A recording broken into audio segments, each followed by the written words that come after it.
नमस्कार साथियों, पत्रकार साथी जिनसे मिलकर हर बार असीम खुशी हर्ष का अनुभव होता है, क्योंकि मैं हमेशा कहा करता हूं कि पिछले चुनाव में भी बहुत आपसे आंतरिक पारिवारिक मेल जोल बन गया था।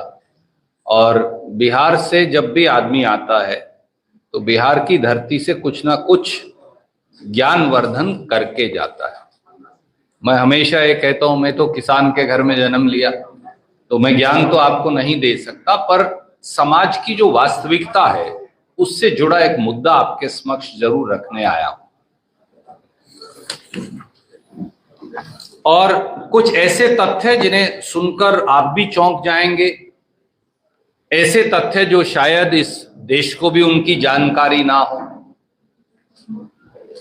अगर मैं उसका थोड़ा सा आपको अमली जामा बताऊं तो हम जहां जातिगत जनगणना की और वो क्यों जरूरी है उसकी बात आपसे करेंगे सब साथी मिलकर।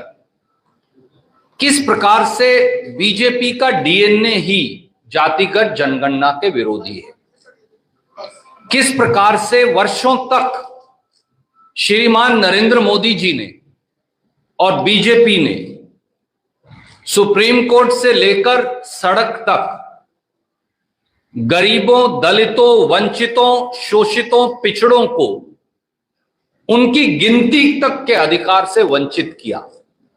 और भविष्य का आईना क्या है, संक्षिप्त में यह बात मैं आज आपसे करूंगा। साथियों, जातिगत जनगणना वक्त की मांग भी है और सामाजिक न्याय की धुरी भी। गरीबों और मेहनत कशों के दो नारे, जितनी आबादी उतना हक, जितनी आबादी है हमारी उतनी हिस्सेदारी हो हमारी, ये दो नारे हैं जो बार बार आम जनमानस के मुख से हमें सुनते हैं। इसलिए जातिगत जनगणना जो है वो सामाजिक बदलाव और समानता दोनों का उद्घोष है, जिसका समय आ गया है। कांग्रेस और जातिगत जनगणना का क्या रिश्ता है? सच्चाई यह है कि कांग्रेस का सामाजिक न्याय और जातिगत जनगणना एक ही सिक्के के दो पहलू।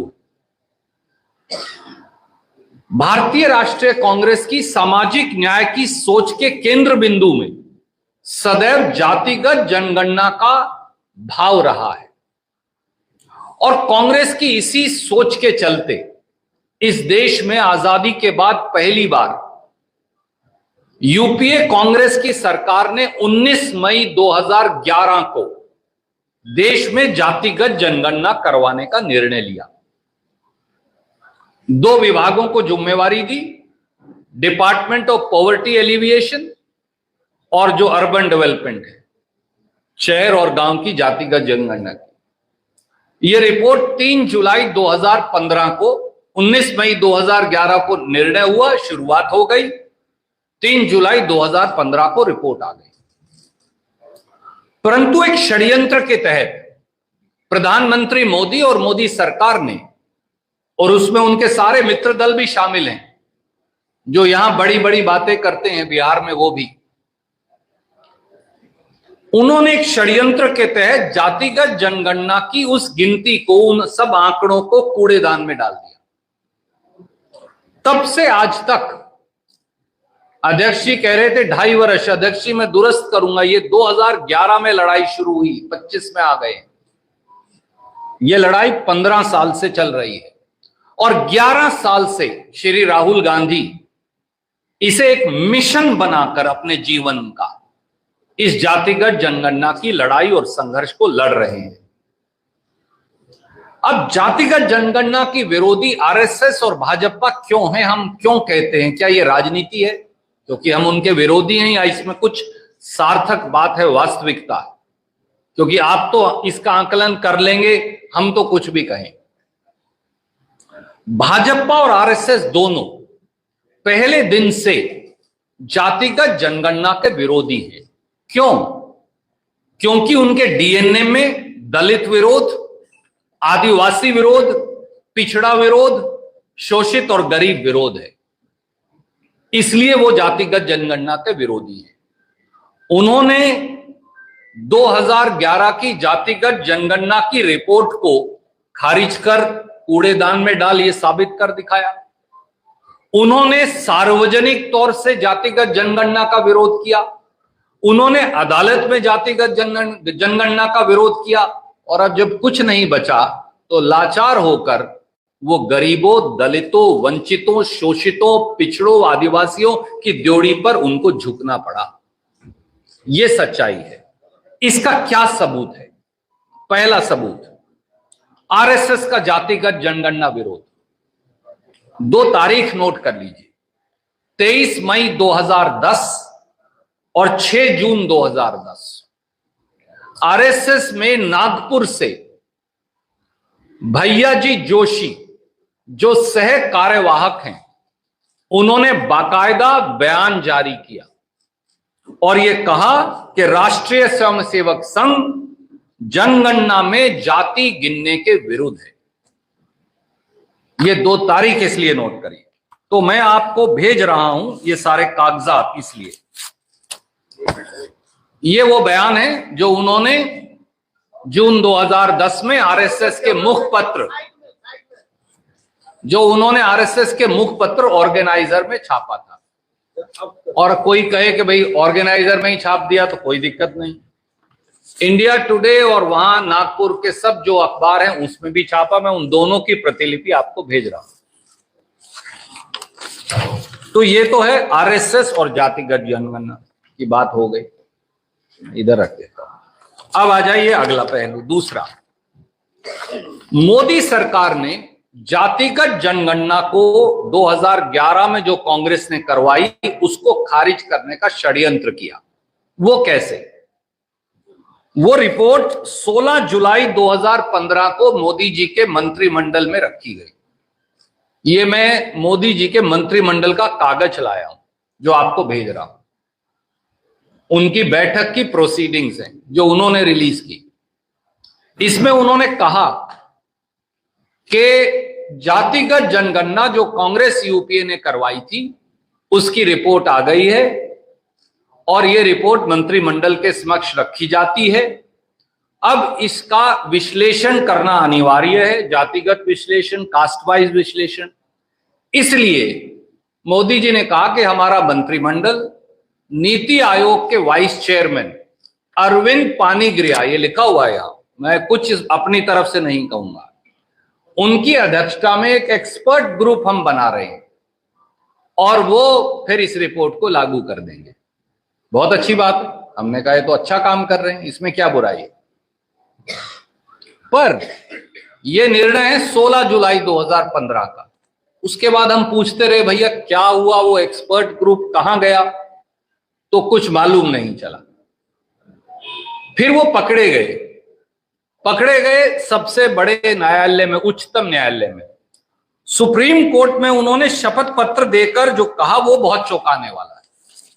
वो शपथ पत्र ये है जो मोदी सरकार ने दिया, और वो शपथ पत्र दिया उन्होंने 2021 में। ये 16 जुलाई 2015 है, ये 2021 में दिया, यानी कितने साल के बाद? लगभग 6 साल हो गए। थोड़ा हरियाणा के आदमी की गिनती मनोज भाई कमजोर होती है, इसलिए पूछ रहा हूं। सही है, 6 साल के करीब हो गए। 6 साल बाद जो उन्होंने कहा वो बड़ा चौंकाने वाला है, और वो मैं आपको ये एफिडेविट भी भेज रहा हूं और प्रेस विज्ञप्ति में भी है। उन्होंने ये कहा कि अरविंद पानीग्रिया की अध्यक्षता में जो कमेटी बनाई थी, एक्सपर्ट ग्रुप जातिगत जनगणना 2011-12, मोदी जी उसका कोई भी मेंबर बनाना भूल गए। 6 साल तक कोई मेंबर ही नहीं बना। मैं नहीं कह रहा, मैं आपको पढ़ के बताऊंगा। और उसकी कभी मीटिंग भी नहीं हुई। अब मैं आपको अंग्रेजी की उनकी 2 लाइन पढ़ देता हूं। It was decided by the cabinet, this is the cabinet decision, 16 July 2015। It was decided by the cabinet to constitute an expert committee under the chairmanship of the then vice chairman Niti Aayog, Professor Arvind Panagriya. However, the other members in the committee were not named and the committee never met. As a result, no action has been taken on the data in past 5 years. उन्होंने उठा के उसे कूड़ेदान में डाल दिया। तो जिसने जातिगत जनगणना करवाई कांग्रेस ने, उस रिपोर्ट को उन्होंने कूड़ेदान में डाल दिया। तीसरा पहलू, मोदी सरकार ने संसद में लिखित जवाब में जातिगत जनगणना करवाने से इनकार ही कर दिया, बोले हम नहीं करवाएंगे कभी। तो मैं उनका वो लिखित जवाब भी ले आया, ये 2 बार दिया। कांग्रेस के सदस्यों से ने पूछा, एक बार छाया वर्मा जी ने, जो हमारी सांसद हैं पड़ोस में छत्तीसगढ़ से, और एक बार दीपक बैज जी ने, जो वहां के कांग्रेस के हमारे अध्यक्ष हैं। एक सवाल का जवाब दिया उन्होंने 10 मार्च 2021 को, और एक सवाल का जवाब दिया उन्होंने 8 फरवरी 2022 को। मैं उसकी 2 लाइन पढ़ देता हूं, वो क्या कहते हैं। उन्होंने कहा, union of India after independence decided as a matter of policy not to enumerate caste wise population, यानी हम नहीं करवाएंगे, यही दोबारा फिर दे दिया। तो ये उन्होंने संसद के पटल पर कहा कि हम नहीं करवाएंगे। चलिए, फिर भी शायद मन बदल जाता। उसके बाद मोदी सरकार सुप्रीम कोर्ट गई। एक्चुअली सुप्रीम कोर्ट गई महाराष्ट्र की सरकार। महाराष्ट्र में जब सांझी सरकार थी, शिवसेना के मुख्यमंत्री थे उद्धव ठाकरे साहब, तो हम वहां गए और कहा कि हम पिछड़ों की आबादी के आधार पर महाराष्ट्र में आरक्षण देना चाहते हैं पंचायती राज संस्थाओं में। उसके लिए जाति का डेटा चाहिए। वो डेटा ऑलरेडी उपलब्ध है, क्योंकि 2011 में जातिगत जनगणना हो गई, तो वो हमें दे दीजिए। उन्होंने कहा हम नहीं देंगे। तो पहली कभी होता है देश में कि प्रांत की सरकार ने देश की सरकार पर मुकदमा कर दिया। केस का नाम ही है स्टेट ऑफ महाराष्ट्र बनाम यूनियन ऑफ इंडिया। वहां अब मोदी जी को शपथ पत्र देना पड़ा। जब उन्होंने शपथ पत्र दिया तो आप आश्चर्यचकित रह जाएंगे, उन्होंने वहां 5 बातें लिखकर शपथ पत्र में कही, और वो शपथ पत्र मैं आपको भेज रहा हूं। उन्होंने साइन करके दिया। ये मोदी जी का शपथ पत्र है। इसमें क्या कहा? पहली बात उन्होंने कही, जनगणना के साथ जातिगत जनगणना करवाना सही नहीं है, और ऐसा करवाया तो जनगणना के आंकड़े ही गलत हो जाएंगे। और यह भी कह दिया कि जब पहले भी आप करवाया करते थे 1931 से तक, तब भी वो सारे आंकड़े गलत थे, उनको भी खारिज कर दिया। तो पहली बात कही कि जनगणना जब करवाएंगे, सेंसस करवाएंगे, तो उसमें जातिगत जनगणना नहीं करवाएंगे। दूसरी बात फिर कहा, और ये 2021 में कह रहे हैं, 25 में नहीं, ये भी है, ये एफिडेविट जो है ये 21 सितंबर 2021 का है। उसमें ये कहा कि हमने सब तैयारी कर ली है जनगणना 2021, क्योंकि 21 में ड्यू थी, वो तो अभी हुई नहीं है, इसलिए अब उसमें जाति ऐड नहीं की जा सकती। ये उसके पैरा 17-18 में कहा, मैं लिखकर भेज रहा हूं। तीसरी बात और ज्यादा चौंकाने वाली कही, ये कहा कि जनगणना करते हुए पिछड़ा वर्गों, फिर अब ओबीसी पर आ गए, SC ST को छोड़कर, इनकी जाति का डेटा इकट्ठा करना, मैं आई कोट, प्रशासनिक तौर से असंभव है, ना ये पूरा हो सकता, ना ये सही होगा। यानी सारे ओबीसी हिंदुस्तान के खारिज करके मारे। मैं फिर दोहराता हूं क्या कहा, जनगणना करते हुए पिछड़ा वर्गों की जाति का डेटा इकट्ठा करना प्रशासनिक तौर से असंभव है, और ये ना पूरा होगा कभी, और ना ये सही होगा। और अगली बात, चौथी और ज्यादा चौंकाने वाली, ये कहा कि भारत सरकार ने 2021 के सेंसस में जाति को ना शामिल करना भारत सरकार यानी मोदी सरकार का एक सोचा समझा नीतिगत निर्णय है। और फिर अदालत को कहा कि अगर आपने कह भी दिया कि ये रिलीज कर दो, तो ये बहुत बड़ी नीति पॉलिसी की अवहेलना हो जाएगी, जो आपको अधिकार ही नहीं है, सिर्फ हमें। तो अब इससे ज्यादा बड़ा सबूत क्या हो सकता है कि बीजेपी के डीएनए में ही SC ST OBC और जातिगत जनगणना का विरोध है। एक 5वां पहलू भी है, वो बिहार से जुड़ा है, इसलिए जरूरी है। बिहार में एक आधी अधूरी गलत जातिगत जनगणना करवाई। जातिगत जनगणना का मॉडल है तेलंगाना मॉडल, उसके बारे में आपसे मैं चर्चा करूंगा अलग से। पर जो भी करवाई उसको चुनौती दे दी सुप्रीम कोर्ट ने, और उस मुकदमे का नाम है एक सोच एक प्रयास बनाम भारत सरकार व बिहार सरकार। वहां भारत सरकार को भी शपथ पत्र देना पड़ा। अब जो मोदी जी ने शपथ पत्र दिया वो दिया 28 अगस्त 2023 को। वो बड़ा कमाल का है, वो छुपा रखा है, किसी के पास है नहीं, तो मैं ले आया उनका, वो भी आपको भेज रहा हूं। ये बाकायदा उन्होंने, उनके दस्तखत मोहर सब लगे हुए हैं इस पे। इसमें उन्होंने ये लिखा, मोदी सरकार ने, बीजेपी सरकार ने, कि बिहार की सरकार को जातिगत जनगणना करवाने का कोई अधिकार नहीं, और अगर बिहार की सरकार जातिगत जनगणना करवाए भी तो ये संविधान के विरुद्ध है, हम इसे खारिज करते हैं।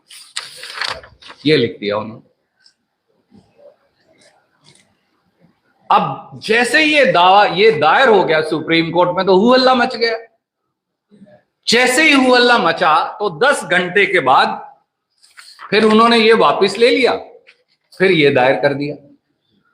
मैं ये भी ले आया, इस पे भी उनके दस्तखत हैं, ये भी आपको भेज रहा हूं, अभी मेरे दोस्त भेज देंगे, अभय दुबे। इसमें से पैरा 5 काट दिया उन्होंने। ये देखिए, एक ही दिन के 2 एफिडेविट है भारत सरकार के, बड़ी अजीब बात है। एक में 4 पैरा है, एक में 5, एक ही दिन के 8-7 घंटे का फर्क है बस। वो बताते नहीं कभी भी मोदी जी ये बात किसी को। अब उनके दोनों हैं, ये आपके सामने, आपको अभी भेज देंगे, जरूर पूछ लीजिएगा, नीतीश बाबू से भी जरूर पूछिएगा, क्योंकि कागज के बगैर कुछ कहना उचित नहीं। इसमें फिर लिख दिया नए वाले में भी कि भाई सेंसस करवाने का अधिकार केवल भारत सरकार का है, प्रांत का फिर नहीं है। सिर्फ बिहार शब्द काट दिया, बाकी फिर भी लिखा रह गया। तो आप मुझे बताइए, एक ऐसा राजनीतिक दल जिसका डीएनए कण कण, सोच, दिशा, चिंतन, विचार, दृष्टि, शपथ पत्र, सब कुछ एससी, एसटी, ओबीसी और जातिगत जनगणना विरोधी है, वो आज जो हैं, वो कहते हैं ना, भेड़िया, हमारे यहां कहा करते हैं कि भेड़िए ने बकरी की खाल ओढ़ ली। वो भेड़िया बकरी की खाल ओढ़कर लोगों को भ्रमित करने की कोशिश कर रहा है। एक कहावत है, मैं किसी को भेड़िया नहीं कह रहा, फिर आप कह देंगे पत्रकार मित्र कई बार, पर ये कहावत है हमारे यहाँ गांव की। एक पहलू और देख लीजिए, ये वही नरेंद्र मोदी जी तो हैं जो जातिगत जनगणना मांगने वालों को अर्बन नक्सल कहा करते थे, देश तोड़ने वाला कहा करते थे। ये वही तो हैं जिन्होंने बटेंगे तो कटेंगे का नारा दिया था राहुल गांधी जी की जातिगत जनगणना के विरोध में। पर सच्चाई ये है कि ये दलितों की, आदिवासियों की और खास तौर से इस देश के पिछड़ों की, बिहार प्रांत सहित हमारे गरीबों की ताकत है संयुक्त, जिसकी वजह से मोदी सरकार को और राहुल गांधी जी का संघर्ष है लंबा, तटस्थ होकर जो उन्होंने संघर्ष किया कि उन्हें झुकना पड़ा। तो हमारा अब केवल आपसे यह कहना है साथियों कि श्री मल्लिकार्जुन खड़गे, श्री राहुल गांधी जी और कांग्रेस पार्टी ने 2019 लोकसभा, 2024 लोकसभा दोनों चुनावी घोषणा पत्रों में यह मांग प्रमुखता से रखी। पिछले 1 दशक से राहुल जी ने ये मांग उठाई, और वो भारत जोड़ो यात्रा हो या भारत जोड़ो न्याय यात्रा हो जो हमारे प्रांत से भी निकली, उसमें सबसे जो प्रमुख नारा था वो था गिनती करो, हक दो, हिस्सेदार बनाओ। और कांग्रेस के लिए इसलिए ये समाज का एक ऐसा एक्सरे है जिससे सामाजिक समानता, न्याय व सम्मान की ये धुरी है और हम इस बात के लिए कटिबद्ध हैं कि कांग्रेस का एक एक साथी आखिरी सांस तक इस लड़ाई को लड़ेगा भी और हम इसका सही मायनों में बिहार सहित पूरे हिंदुस्तान में क्रियान्वयन करके दिखाएंगे। कोई भी प्रश्न आप पूछना चाहें तो आपका एक एक करके स्वागत। देखिए, आपके सवाल के लिए सबसे पहले साधुवाद। नरेंद्र मोदी जी ने यकायक ये तो मान लिया कि जातिगत जनगणना करवाएंगे, ये सारी बातें कहकर, पर ना तो उसकी शुरुआत की तारीख बताई ना समापन की तारीख बताई। तो इसलिए एक शंका जरूर है कि कहीं जैसे पिछली बार बिहार की बोली लगाई थी 30,000, 40,000, 50,000, 60,000, 80,000, आए नहीं 8 रुपए भी। वापस चुनाव होने के बाद 8 ही रुपए नहीं आए। तो कहीं ये भी एक शगुफा ना बना के छोड़ दिया जाए गरीबों, दलितों, आदिवासियों, पिछड़ों के अधिकार के इस संग्राम को, सम्मान की इस धुरी को, अगर आप कार के हिसाब से बताऊं तो it's like an axle of the vehicle. इसको वो कहीं चुनावी शगुफा ना बना लें, इस बात की शंका जरूर सिर्फ कांग्रेस के लोगों के नहीं, हर गरीब, शोषित, वंचित, पिछड़े के मन में। आप बोले तो सर दोनों का आ जाएगा एक एक करके। सर आपको लगता है क्या कांग्रेस ने बैकवर्ड लीडरशिप को आगे बढ़ने का मौका दिया है? एक मिनट, और इसी से जुड़ा सवाल है, अगर आपकी लीडरशिप ने आगे बढ़ने का मौका दिया, 1980-90 में जब कांग्रेस बहुत ही ताकतवर थी, 1980 से 90 के बीच में कांग्रेस ने बिहार में 6 मुख्यमंत्री बनाए और सभी 6 के 6 फॉरवर्ड थे, उसमें भी 4 ग्रामीण थे। क्या कहना है? आदरणीय साथी, कई बार ना हम जातिगत जनगणना और शोषित, वंचित, और मैं आपके सवाल का सम्मान करता हूं, पर मैं आपको एक और नजरिया दे रहा हूं देखने का। कई बार हम 1 या 2 या 4 व्यक्तियों से पूरे समाज के सामाजिक परिवर्तन के मुद्दे को जोड़कर देख लेते हैं और वो मुद्दा गौण हो जाता है। जातिगत जनगणना जो है वो किसी एक व्यक्ति के लिए नहीं है, वो कोई राजेश जी को या शकील भाई को या किसी और साथी को केवल पद देने के लिए नहीं है। ये सशक्तिकरण और सामाजिक न्याय का सबसे बड़ा हथियार है। और कांग्रेस जो है, आप याद करिए, आजादी की लड़ाई से पहले से आजादी की लड़ाई के बाद तक हम अंग्रेज से लड़े, ये सही है, अध्यक्ष जी कह रहे थे, पर हम केवल अंग्रेज से नहीं लड़े। हम अंग्रेज के साथ साथ समाज की भ्रांतियों, कुरीतियों, भेदभाव, बेड़ियों, रूढ़िवादियों, उनसे भी लड़े और हर बार हमने सामाजिक परिवर्तन के हम सूत्रधार बने। और मैं आपको अगर इतिहास बताने लगूंगा तो समय लग जाएगा, और क्योंकि आपने एक विशेष सवाल पूछा तो 80 और 90 के दशक का, और आप और मैं तो बहुत उस समय छोटे रहे होंगे, पर आप ये भूल जाते हैं, आपने एक बिहार का तो प्रश्न उठा लिया, पर आप ये भूल गए कि हिंदुस्तान के कितने ऐसे और प्रांत थे। कर्नाटक से शुरू करिए और राजस्थान, गुजरात तक चले जाइए, जहां जो सबसे बड़ी जातियां उन्हें मुख्यमंत्री नहीं बनाया। जो सबसे छोटी संख्या में जाति थी, दर्जे में कोई जाति छोटी नहीं होती, संख्या में जो सबसे छोटी जाति थी, उनके लोगों को अगर मुख्यमंत्री बनने का, देवराज अरस जी से शुरू कर लीजिए एक तरफ, और आप राजस्थान तक चले जाइए और गुजरात तक, ऐसे उत्तर प्रदेश तक आ जाइए, बहुत सारे साथियों को मौका मिला, पर वो नाकाफी है। मैं आपसे सहमत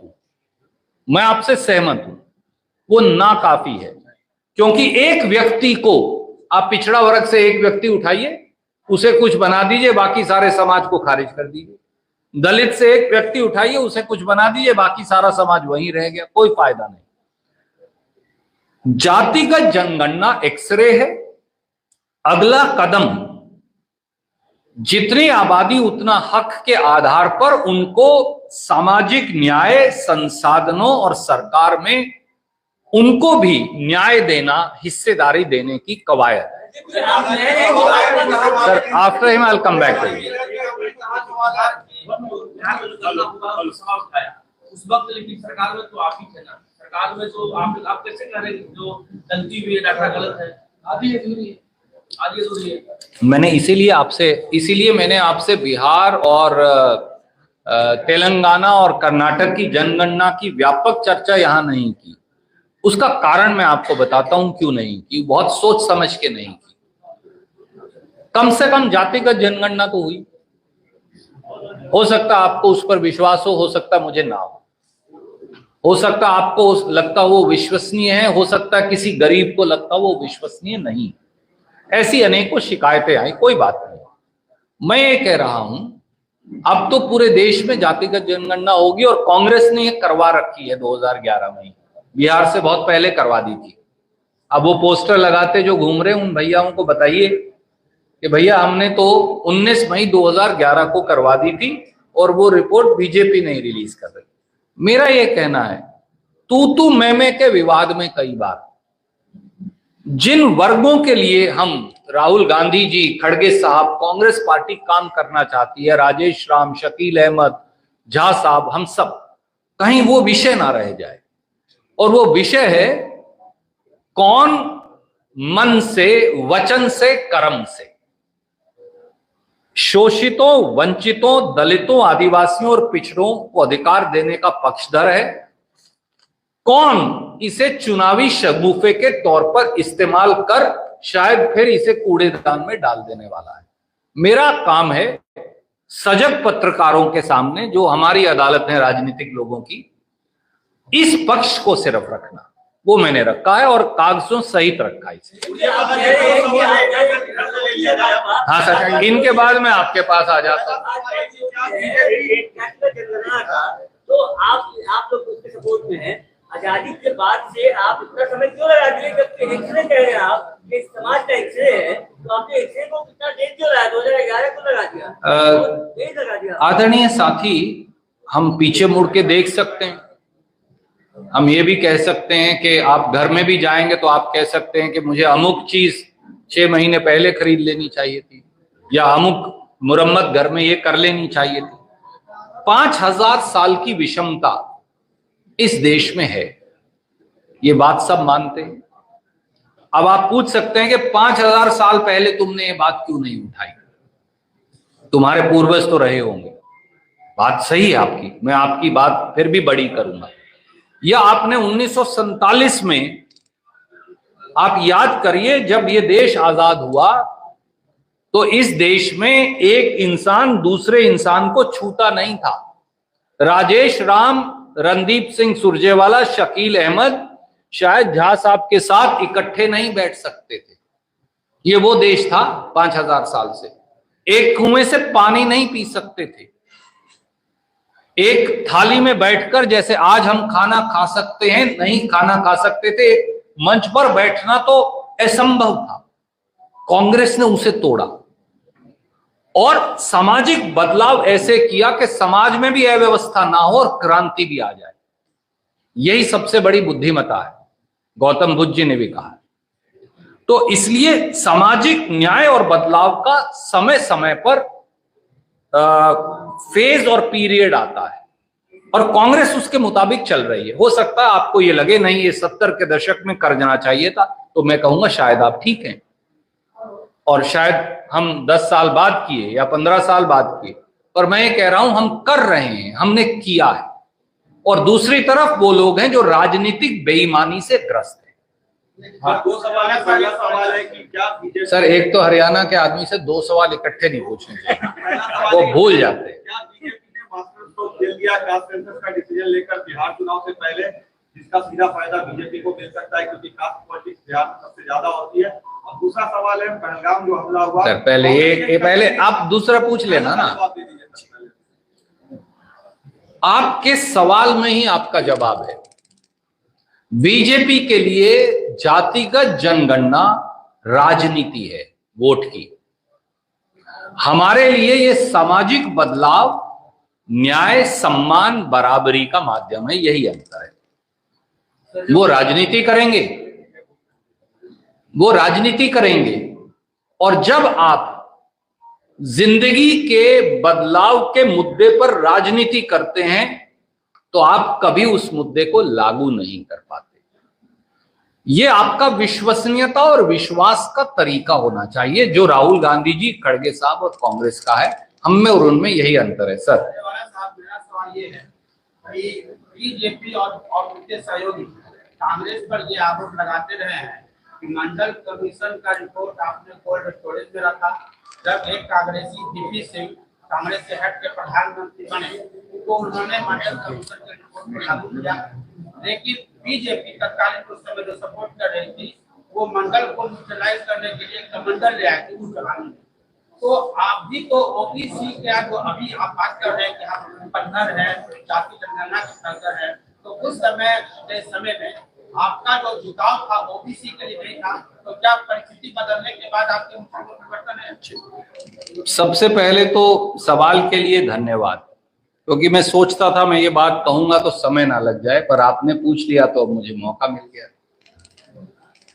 इस देश में सामाजिक परिवर्तन और बदलाव का इतिहास क्या है, उसके 4 पहलू और शायद 4 पड़ाव हैं उसके, अगर मैं कहूं।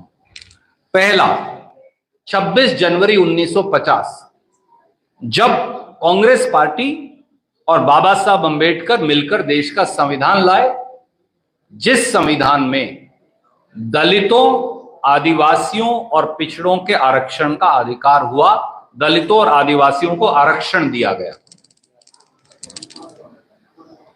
सुप्रीम कोर्ट ने 1951 में ही उसे खारिज कर दिया, आपको तो मालूम। तो पंडित जवाहरलाल नेहरू, ये बहुत कम लोगों को शायद याद है, पंडित जवाहरलाल नेहरू की कांग्रेस सरकार पहला संविधान संशोधन लाई, जिसका राग मोदी जी अलापते हैं और हमें दोष देते हैं। वो पहला संविधान संशोधन क्या है, हमारे दलितों, आदिवासियों भाइयों को जानना जरूरी है। तब हम पहली बार संविधान में संशोधन कर आर्टिकल 15 में एक सब क्लॉज जोड़े, जिससे परमानेंट, जिससे आज तक दलितों और आदिवासियों का वो अधिकार जो है वो सुरक्षित हो गया और वो आज तक अपहोल्ड है, उससे पहले नहीं था। सर मेरी, आप छोटे भाई हो, वही इतने वरिष्ठ आपके बड़े भाई हैं, एक बार उनके सवाल का जवाब दे दें। तीसरा, इसके बाद 2% बैकवर्ड आरक्षण पे ये देश शुरू हुआ था 52 में, ये बहुत कम लोग जानते हैं, और 7, 8, 10% तक वो गया। फिर मंडल कमीशन की रिपोर्ट आई, जिसके बारे में आपने कहा, मैं एक तथ्य आपने गलत कहा वो दुरुस्त करूंगा। आंकड़े निकालिए, डेट्स निकालिए, रिकॉर्ड चेक करिए। मंडल कमीशन की रिपोर्ट कांग्रेस ने सितंबर 1993 में लागू की पहली बार, और पिछड़ों को 27% आरक्षण दिया। वीपी सिंह ने लागू नहीं की, बीजेपी ने लागू नहीं की, जनता पार्टी ने लागू नहीं की, जनसंघ ने लागू नहीं की, कांग्रेस ने सितंबर 1993 में की।